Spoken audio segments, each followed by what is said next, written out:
romance. A lot of fans see the relationship between Ash and Serena as a romantic one, and today we're going to talk about the evidence for it and why it makes sense. We'll also take a quick look at how the original Japanese script hints at the romance more than the English dub, so stick around if you're interested. Ash has had many potential love interests over the years, but the idea of an Ash and Serena couple has long been one of the most popular pairings among fans. Why exactly is this shipping so popular? Today, we'll answer that question. To briefly introduce the concept of satosere to those who have not heard of it, it's a term that refers to the shipping of Ash and Serena in the Pokemon anime, and the fanfiction, the fan art, and fan theories that surround this perceived romantic relationship. It's more commonly referred to as Amourshipping in English. Amour comes from the French word for love and was inspired by the French-themed world of Kalos that the XY anime and games take place in, and shipping is shipping. So although it may seem so at first glance, this pairing isn't a popular one simply because Serena is such a cute and likable, depending on who you ask, character. There's a lot more to it, so let's dive into the foundation for this shipping and why it has so many supporters. One of the things that separates Amourshipping from most other Pokemon shippings is that there is actual conclusive evidence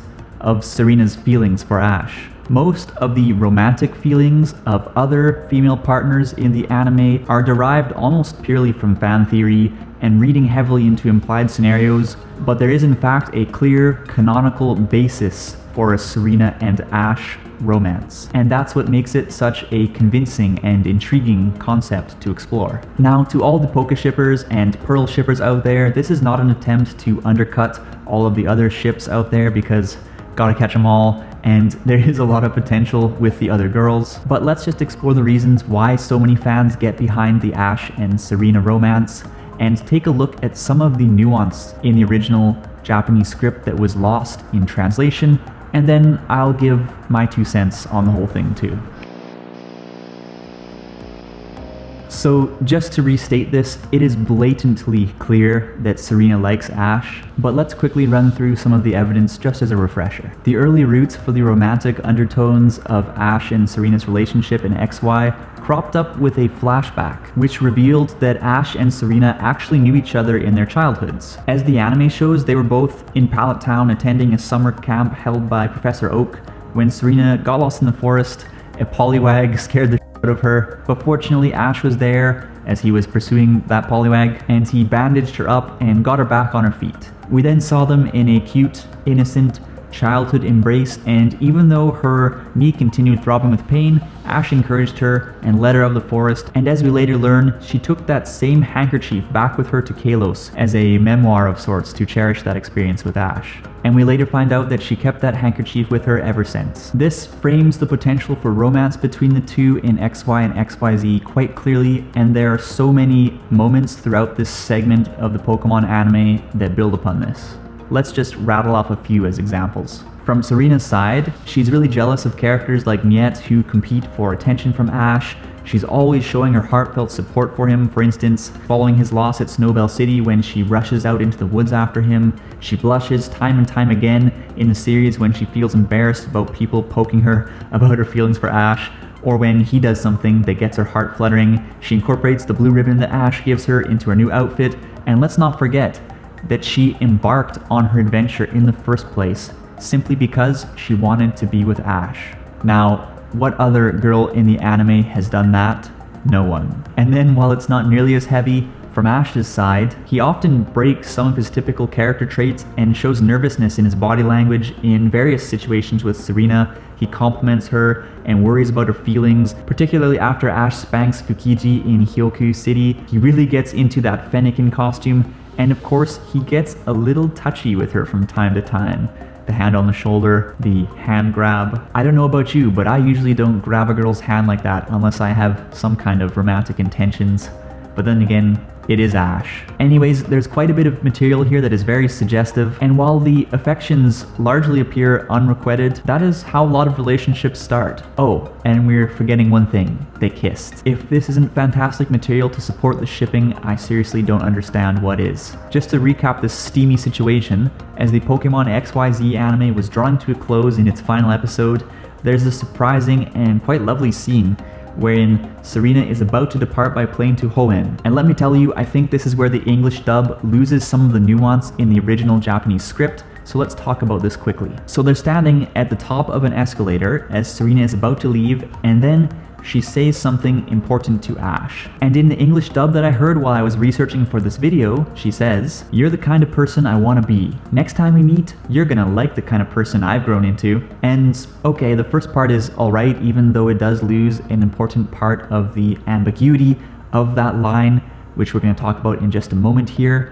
But the second part, I don't know, it's just totally different from the Japanese. In the original Japanese dialogue, Serena says this, "Anata wa watashi no mokuhyou yo, tsugi ni au made ni motto motto miroteki na jousei ni naru kara," which is more like, "You are my target, because next time we meet, I'll have become a much more attractive woman."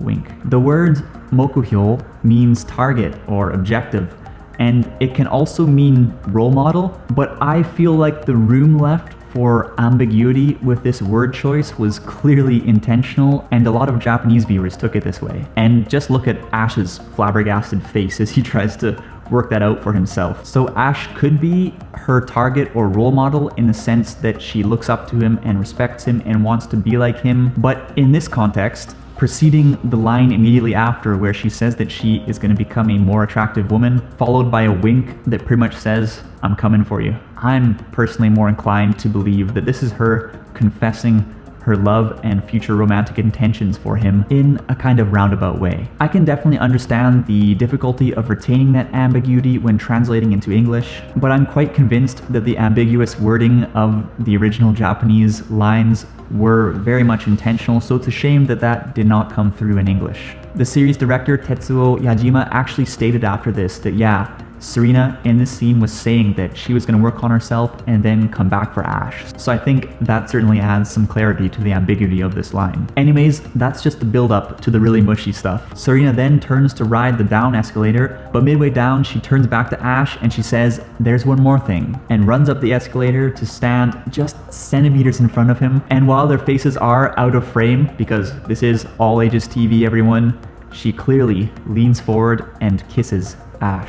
There can't be any doubt of what happened here. I mean, just look at the faces of Dedenne, Pikachu, Clement, Bonnie. They look like they just walked in on their parents. Ash, of course, looks utterly stupefied by this, like he is about pretty much everything, but I probably would have reacted the same way at that age, to be honest. And this kiss was definitely a very special thing, because any other time he's been kissed, it's been on the cheek and uncensored, and that is to say that it's always been super family-friendly fun in each of these instances. But with this one, I don't know, the way everyone's reacting, I'm just wondering if she got some tongue in there. And yes, the kiss itself was out of frame, but the fact that this kiss actually took place was even confirmed by Tetsuo Yajima in an interview with Anime 010, an anime-related magazine in Japan, in which he basically states that, yeah, the kissing scene is intended to show Serena kissing Ash, and that keeping the kiss itself out of the shot was simply so that they could get the show on TV. Yajima-san also said that while it's not explicit in the episode, he intentionally ended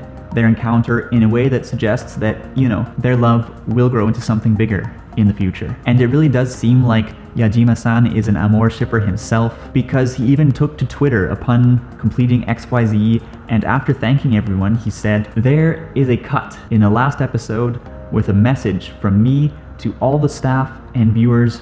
Try and find it." And it seems that that message was in the form of some flowers outside of Ash's house. Those flowers are baby breath. The Japanese name is a bit cooler. Kasumiso means mist grass, which in the language of flowers means various things, including purity, kindness, and everlasting love. So there are a lot of details and evidence to look into further if you care to do so, but I just think there's a lot of great evidence to support amour-shipping. Is it merely a case of unrequited love? Maybe, but there are certainly a lot of suggestions that Serena and Ash's love will blossom into something much bigger in the future. And even with Misty back in the picture in Sun and Moon, there was nothing there to suggest any renewed possibility of romance between the two. They just seemed like old friends. But that's just my opinion. I think that the wide range of romantic possibilities and the level of ambiguity that's essentially necessitated by the target audience this show is built for. That's exactly why such an enormous fandom has built up around Pokemon shipping, and why people will continue to hash this out for years to come. I recently made a video about a Serena and Ash marriage hoax that was going around the internet, and I was super stoked about it, even though I'm not a really big shipper, because I was just like, wow, this is great. Ash has finally settled down. And it wasn't just me. Clearly, many people were excited about this. And I think that is the beauty of these shipping fandoms. It's just that people are so invested in this, and it's just so interesting to explore what appears in the official Pokemon anime, as well as the non-canonical fan art and fan fiction. So please feel free to check that out, or one of my other Pokemon videos, and also let me know, who would you ship with Ash? Let's chat.